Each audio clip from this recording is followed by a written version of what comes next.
On today's episode of the Locked On Knicks podcast, we do a deep dive on Ben Simmons' run with the Clippers and what he would actually bring to the table from a skill set perspective for the New York Knicks.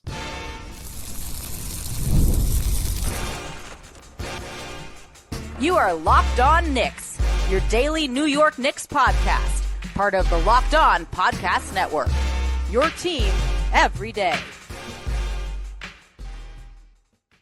Hey, what's up, guys? My name is Gavin Schall. I'm a native New Yorker, a credentialed media member that's been covering the New York Knicks for nearly a decade, and the Saturday co-host of the fantastic Locked On NBA podcast. So be sure to check out my work over there. In case you're lost, well, now you're found. This is the Locked On Knicks podcast, part of the Locked On Podcast Network. Your team every day, your daily podcast on the New York Knicks, giving you the most detailed insight on your favorite team 5 whole days a week, 3 days a week during August. And be sure to join thousands of other Knicks fans in subscribing on both YouTube and your favorite podcast platform for the best insight on your favorite team.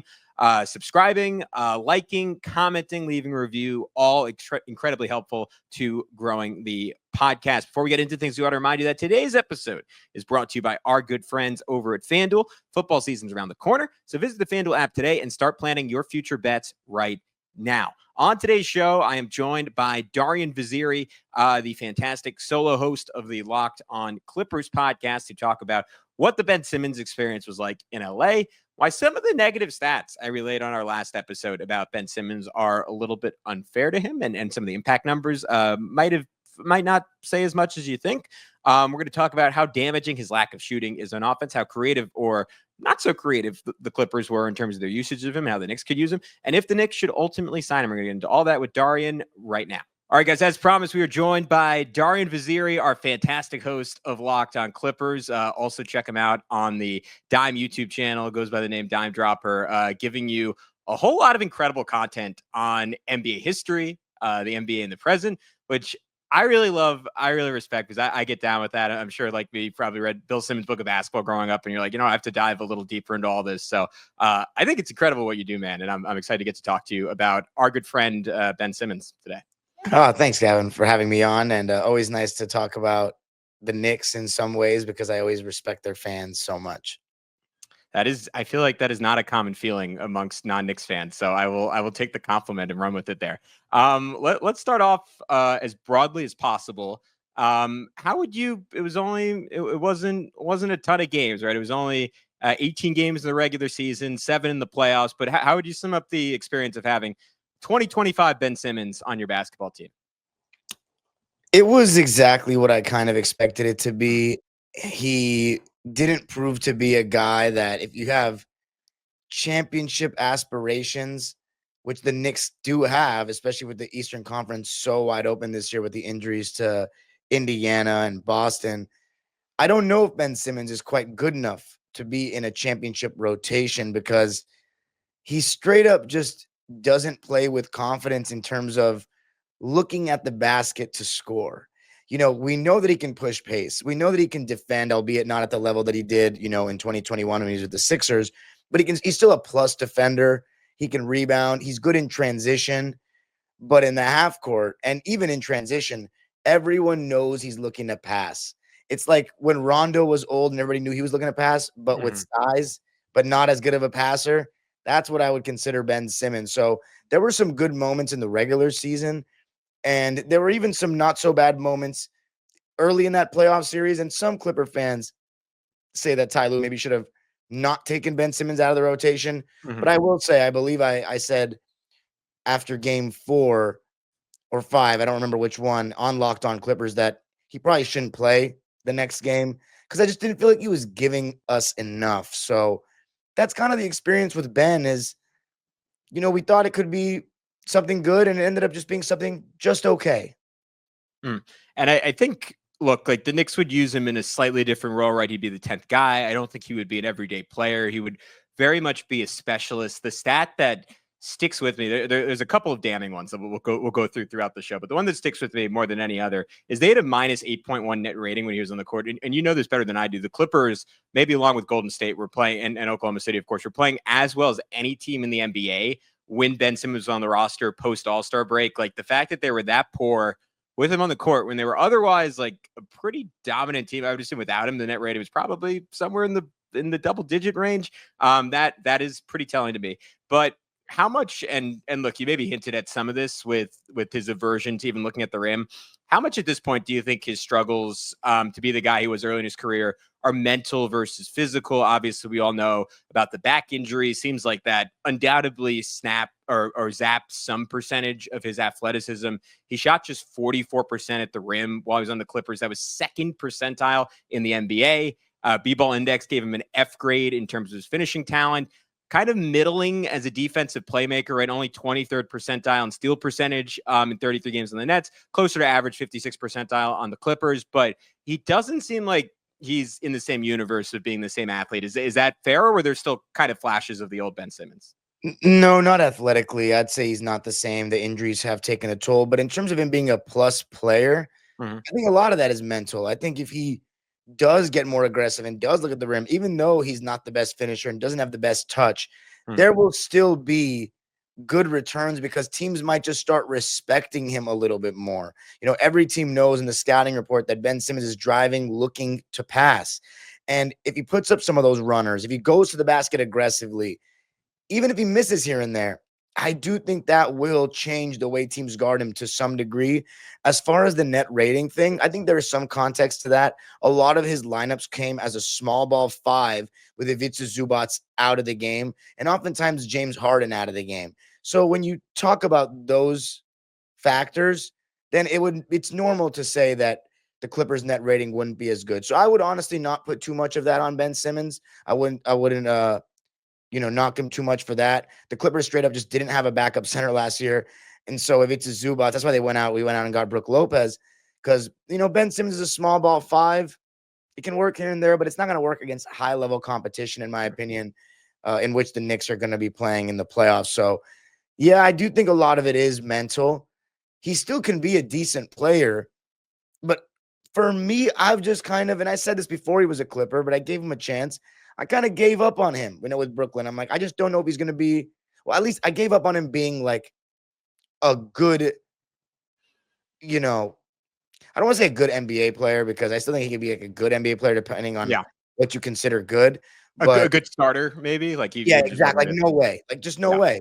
Mm-hmm. And now I'm going as far as to say he could only be in rotations on bad teams. But as you said, maybe with the Knicks, he can be a 10th guy. I mean, let me ask you right now. What are we looking at in terms of the bench for the Knicks right now? You got Deuce McBride, Jordan Clarkson, Jordan Clarkson, Gershon Yabusele, Mitchell Robinson, or will he be starting? Yeah, he's Mitch. We're going to see. It would either be Mitchell Robinson or Josh Hart, depending on who starts, unless Mike Brown really gets crazy with the starting lineup. But there is a solid 9-man rotation, and we've gotten some reporting, I know, from The Athletic that Mike Brown seemingly is open to the idea of a 10-man rotation if they add the right 10th guy. I think I maybe just have my doubts Ben Simmons is that guy. Yeah, he might not be that guy, although I think in a 10th man role, it might not be too bad. It might not be too bad. I just think when that rotation shrinks in the playoffs, he will be one of the guys that's not in it. But throughout the course of the regular season, I don't think it's a terrible move, honestly. Yeah, I think, and look, it all depends. Like, what's the opportunity cost? What are the other options? I'm personally a slightly bigger fan of Malcolm Brogdon because I do think he's someone that could play next to Jalen Brunson. I do think he's someone like in the right situation. If there's a certain injury, like he could be a key piece come playoff time. Well, Andrew Shamet already showed that he could be a key piece come playoff time, right? He was probably one of their 5 or 6 best players in the Eastern Conference Finals against the Pacers. So that is initially why I lean that way. But when we come back, I want to get into some of the specifics on Ben's game and namely how his lack of shooting affects the Clippers offense, because the Knicks went through that with Josh Hart, who is a world's better shooter than Ben Simmons. So I'm really fascinated by that. We'll get into it in just a sec here on Locked On Knicks. But first, I want to tell you about our good friends over at FanDuel. August 26th is officially FanDuel Futures Day, a brand new holiday for football fans who live for bold predictions and preseason hunches. For just 24 hours, FanDuel is giving you deals on NFL season predictions. So whether you're calling your MVP, eyeing a long shot division winner, or ready to crown your Super Bowl champ before week 1 even kicks off, this is your moment. My eyes immediately go to the MVP odds. It's one of my favorite things to bet on. And I looked at Jaden Daniels, the 5th best odds in the NFL at plus 1,000. Man, I am super into what he could do. I think he was pretty clearly the best quarterback in the NFL playoffs as a rookie last year. And if they get things figured out with Terry McLaurin, I don't want to put a limit on what he could do this season. I think they're going to be even better with the extra talent they brought in that position. As far as some dark horses, Baker Mayfield at plus 2,500 is a little intriguing. Caleb Williams with Ben Johnson at plus 3,700, just a wee bit intriguing for me. So visit the FanDuel app today and start planning your futures bets now, because Futures Day is one day and one day only. FanDuel, play your game. All right. Continuing our conversation with Darian, I wanted to, just how bad is it? Do teams play 10 feet off Ben Simmons? Is there just like a sense of general claustrophobia when he's on the floor? Like, I thought this was crazy. He didn't take a single shot outside of 14 feet last season, according to Cleaning the Glass. He was 6th percentile in points per shot attempt, even though he essentially never shoots, right? You would think he'd be fairly efficient if he's never shooting, but he couldn't shoot. He didn't shoot. How did that strangle the Clippers offense when he was in games, or did they find ways around that? It felt like in the regular season, we found ways around that. In the playoffs, it became a little bit more glaring, like, what is he really giving us kind of thing. Mm-hmm. And teams are backing off a good amount on him. Teams are going under the screen, you name it. But it wasn't to the point where I was saying he's like an offensive liability. Mm-hmm. It was more so just, what are you giving us? And that is where, in my opinion, Ty Lue just took him out of the rotation. And you know what? I haven't mentioned this yet, but there were moments, even defensively, in that series where it's not ability related, but there are times where he's like, just like not picking up guys in transition with urgency. It just looks like he's not hungry anymore. Yeah. And that's the part that really is glaring to me. It's not even just the lack of, scoring skill and confidence. It's like, how much do you really care anymore? That's the one thing I really question, because that's what led me to say that he should get taken out of the rotation. I'm like, is he gonna at least try really hard? That was something that was glaring. Like, I remember one time Jamal Murray is just coming down the court in transition. He's not bothering to pick up the ball. He's not bothering to put a hand up. And it was just really disappointing, because I tried to give him a chance. You know what I'm saying? The Clippers have been a place where, you get these guys that teams have kind of written off, like Reggie Jackson getting bought out, and then he ended up having some of the best years of his career. Nicholas Batum, after Charlotte, everybody was saying he was one of the most, overpaid players in the league, and he was washed. And he's had this resurgence where he's been a big part of playoff teams, and then he was a big part of the silver medal France team. So we've done an amazing job, in my opinion, of getting the most out of some of these guys. If you can't succeed with the Clippers rejuvenation system, then I just don't know how much it's going to work out for you anywhere else. Yeah, and that's, like, I think, great context, because you sometimes these guys, to your point, are just crappy teams, wrong context, being asked to do too much. And on the Clippers, on the Knicks, right, it's a very finite role. It's hey, get rebounds, get us going in transition, play great defense, potentially across 5 positions, and we're going to try to figure out some ways to mitigate your lack of shooting. And to your point, like, he doesn't have that margin for error he had earlier in his career. And there might also, this is getting like pop psychologists, but there could be some loss of love of the game for like a guy who's like supposed to be a superstar and who was supposed to be like potentially one of the faces of the NBA at this point in his career. And it just hasn't gone that way. Like, what do you have left at that point? Do you want to fight for it? Do you want to kill for it? Or are you just kind of saying, I'm just going to make as much money as I can, and when I fall out of the league, I'm set for life? And you know what? More power to him if that's the case. I just don't necessarily want him on my team if that is the case. I do think one of the arguments I've seen made from Knicks analysts and some fans that and at least the theory on why Mike Brown might like him is, of course, he used Domantas Sabonis as a dribble handoff hub. And in the loosest of terms, right, Ben Simmons could fit that mold in that he is a talented passer. He's comfortable with the ball. He's comfortable handling. He can play at the top of the key, is the same size as someone like Sabonis. Obviously, he's not the same threat in the basketball. So it's sort of questionable how well it would work. Did the Clippers ever use him that way to mitigate his lack of shooting, like, or more so just as like a screener and try to like have, to your point, he didn't play with James Harden a lot, but if he was on the floor with James Harden, like draw 2 to the ball, hit Ben on the short roll, spray it to a corner shooter, like how did they try to get him going on offense, given that, like, again, the on-ball stuff and the off-ball stuff as a shooter wasn't really obvious. To be honest, I think the Clippers probably could have used him a little bit more in Mhm. terms of a dribble handoff hub. I think that's something that the Knicks should explore if they get him. The question is he going to roll hard? And if he catches the ball on the roll, is he going to look to put up that floater? Yeah. That's the big thing for me is if he gets the ball on the roll, is he going to look at the basket or a team's going to be knowing he's going to kick it out? I think that's something, though, that the Knicks should definitely explore. It's something that the Clippers probably didn't go to enough. Obviously, I don't have the numbers on hand, but they definitely should have gone to that more. As far as a screener, I think some of his best moments as a Clipper did come as a screener and roller. And in those kind of short roll situations, because you get a big body like that getting downhill, he can make some plays. It's just that when he's getting the ball in the short roll, he has to look at the basket. Otherwise, teams are just, going to be in between. If you have a guy at the dunker spot, for example, teams are just going to kind of make him pass and force him to take that floater. And I don't know if he's always willing to do that. So definitely something that the Knicks should explore. Anything that signs him should explore. The thing about the Clippers is, besides Norman Powell, you would think James Harden would come off more DHOs and stuff like that. But when it comes to like movement, James Harden doesn't really do much of that in general in terms of off ball. But Norman Powell was amazing coming off DHOs or just curls from left to right. But a lot of times that was with the starting lineup. So we didn't really see him as much with Ben Simmons. And plus, Norman Powell's best games came before we got Ben Simmons. So we could have seen that a little bit more. But that is something, looking back now that you mention it, that I feel like maybe we could have used him in that way more. Yeah, and I think it's interesting because the Knicks on paper don't really have that obvious movement shooter. Clearly, that's something Jalen Brunson could do in theory. They haven't really ever used him that way in his career, but that was also partially a Tom Thibodeau thing, right? That he always wanted Jalen Brunson on the ball. Brunson was on the ball more than I think any other player in the NBA last season. During the regular season, that would be an interesting way to use Brunson with bench units. Ironically, Landry Shamet would be someone who's great to use that way, but unless the Knicks trade Tyler Kolek, there's no way they're going to have both of those guys. Maybe Jordan Clarkson, though. I don't know if he's ever been used like that, but I do think that like if I was trying to talk myself into Ben Simmons, I would say there'd be a heavy dose of him doing dribble handoffs.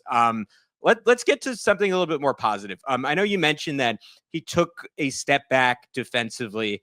How would you grade him out, like defensively, at this point in his career? Like, let's just say early career Ben Simmons was somewhere between a 95th and on his absolute best nights, like 99th percentile defenders. Would you say he's still a 90th percentile defender, an 80th percentile defender? I was going through some of the numbers on B-Ball Index, and they were interesting. Like, they gave him a B+ grade in perimeter isolation defense. They gave him a C+ in ball screen navigation. They gave him a B+ in his ability to play passing lanes. They gave his rim deterrence an A-, though if teams actually shot him at the rim. He got an F grade in rim protection. His help defense was a B+. His post defense was a B+. His screener mobile defense, that sounds very similar to screen navigation to me, was an A+. So it seems like somewhat of a mixed bag. But how did you grade him out defensively? And like, did the Clippers just trust him to literally switch anything, or how did they use him on that end of the floor?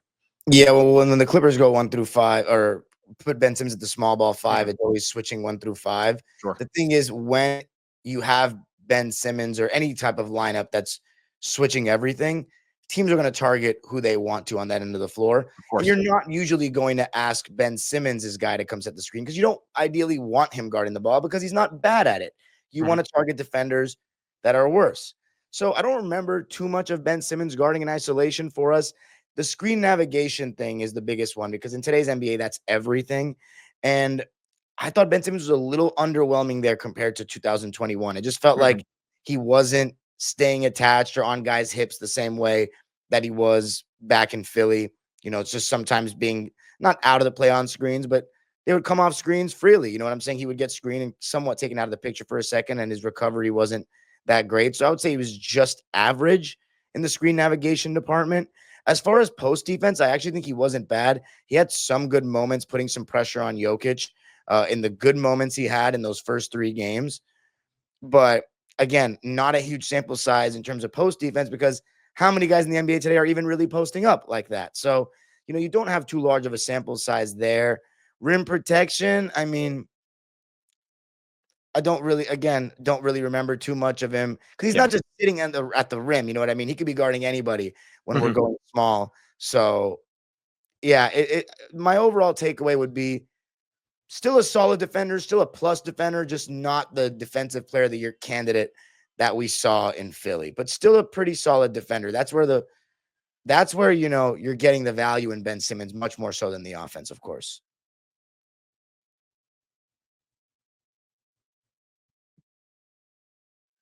All right, I think I have a pretty good gauge of this, and you mentioned the effort issues, but I just wanted to ask it to cover my bases. Were there any locker room issues with Ben Simmons? Because that has been not that like I don't think he's ever like quote unquote tanked the team. Obviously, no Gilbert Arenas type stuff, but like, do you think he got along? Do you think he was like outside of occasional lapses in effort, he was generally a good teammate? Because like in a 10th man role, that is almost as important as what he could potentially bring on the court. You know, what's funny? There's not much that I've actually heard about any Clippers talking about Ben Simmons. Like, I can tell you about what the guys and the people say about Ivica Zubac, about Chris Dunn, about Derrick Jones Jr., about basically everyone on the Clipper team last season. Norman Powell, Kawhi Leonard, James Harden. Like, I could literally go down the whole line of players in the rotation, and I have a pretty strong gauge of how they were perceived or how the media perceived them and how they liked them and stuff like that. I have heard absolutely nothing about who Ben Simmons was in the Clippers, but I just, from what I could take away, there was nothing bad that was said. It just felt like he was probably a little disappointed he got taken out of the rotation, I would assume. And the Clippers saw no reason to bring him back. Instead, they went with 40-year-old Chris Paul. So that tells you what the organization thought of him. They just didn't feel like, he was worth keeping around. But there was nothing that I heard about him causing any drama in the locker room or any negativity surrounding Ben Simmons, the person. So I think that's a positive, I'd say. Yeah, that fair. And I do think that scenario also, maybe I'm pushing my own agenda here, but Landry Shamet, like I'll always remember, I think it was game 5 against the Pacers, like him making a defensive stop and turning and just like hyping up the MSG crowd, getting them excited. He seems like an incredible teammate. Malcolm Brogdon, nicknamed the president, like one of the most well-spoken guys in the league, seemingly one of the best character guys in the entire NBA. Like those guys feel very additive in that area, where Ben Simmons, like maybe neutral at this point in his career. And that's not bad. That doesn't take anything away. But for a Knicks team that like had some notion of locker room issues at times last year, I do think to some extent, like you should be prioritizing good vibes over anything else. All right. I was going to ask you final answer if you would sign him as the 10th man. I think I know your answer at this point because we've gone over it in some form or fashion a couple of times. So instead, just because I have you here, and we don't normally do full team previews for Western Conference teams just because the Knicks don't play them enough. Obviously, ultimately unlikely they'd face any individual Western Conference team until they can't face any Western Conference team until the finals. So it's unlikely they face any Western Conference team. But I am deeply, deeply fascinated by this Clippers team. I think I read the other day, at least in the last 25 years, the oldest team in modern NBA history. We did a whole segment on Locked On NBA where we were debating if they were contenders or not. And my feeling is like, even with all their depth, there's just a few too many ifs there. And I find it hard to bet on James Harden at this point in his career. I find it hard to just bet on Kawhi from a health perspective, even though he is coming off like his first healthy playoffs in quite some time. But I'm fascinated by your perspective, as you know infinitely more than me. Do you buy the Clippers as contenders this year? And do you think they're potentially the greatest threat to Oklahoma City in the West? No. You said it. I mean, there's just too many ifs. We're too old. I think the Clippers can actually beat just about anyone in the West except for the Thunder. So I believe the Clippers are going to be, well, I'll put it this way. If you believe in Kawhi Leonard and James Harden at this stage of their careers to win it all, then the Clippers are a contender. Because I think everybody else, all the other pieces are there. The Clippers are old, but the biggest thing is their two best players are 34 years old and 36 years old. And James Harden has his fair share of playoff woes. He also has his good games that people don't talk about. But at the end of the day, when it comes to winning a championship, you can't just be good. You have to be excellent, especially when you're a top 2, top 3 player on your team. James Harden undoubtedly is the second best player on our team. So there's definitely question marks there. There are also question marks about Kawhi and if his body can hold up in 4 consecutive series. I know the fact that he even completed 1 series this past season was great to see, but we didn't win. And for years, we said as a fan base, if Kawhi Leonard's healthy, we're gonna be fine. Well, Kawhi Leonard was healthy and we didn't win. So I think if you believe in Kawhi and James Harden, the Clippers are a contender. I personally don't, and I take a lot of heat for that. Because I'm a diehard Clipper fan. If you notice, I say we on the show, and and that's how the fan base likes me to talk about the team in that sense, because it's what I would say if I was off camera. Sure. But that doesn't affect how I view the team from a basketball perspective. I have not really believed in the Clippers as a true championship contender in a couple of years. I think we're going to be better this year. I think we have a great team, one of the deepest teams in the league, but there are still just too many question marks for a championship, and we're too old. But I definitely think, barring any injury, we should win at least one series again this year. I would hope so. And it's going to be an interesting team to watch. Of course, you have the CP3 angle returning home, one of the greatest, if not the greatest player in franchise history. So that'll be fun for sure. Yeah, I think they're going to be an exceptionally good regular season team. Obviously, like one injury to Kawhi could change that to some extent, but man, they are super deep, super experienced. They're going to win a lot of games. They're going to be a lot of fun to watch. I'm really intrigued by those two Knicks games. Is in the Jalen Brunson era. Maybe I'm misremembering this, but I feel like the Clippers have just had the Knicks number and at times just absolutely kicked their butts in those games. And there's some real questions coming out of those games being like, man, it wouldn't look so good if we were in the Western Conference. This is tough. So I'm excited to see how the Knicks play the Clippers this year. Thank you so much for coming on. Before I let you go, could you let Knicks fans know where they could find all your fantastic work one more time? Yeah, man. Thanks so much. You can find me at Locked On Clippers, of course, on YouTube and wherever you get your podcast, and then Dime Dropper at Dime Dropper Pod on Twitter, Instagram, and TikTok. I'm trying to get more in the TikTok game, but on YouTube for NBA content, and as you mentioned, NBA history content, even though I haven't done some of that in a while. But I had 2 breakdowns of the 70s Knicks way back when that I still have up on my channel. I feel like they just don't get nearly enough love. And yeah, during the playoffs, I try to talk about every game.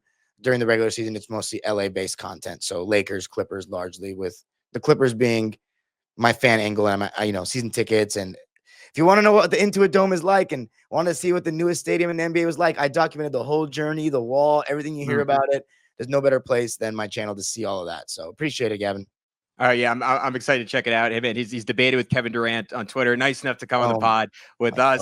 I want to say that for the end. We'll talk to you soon, and we'll talk to everyone soon on Locked On Knicks.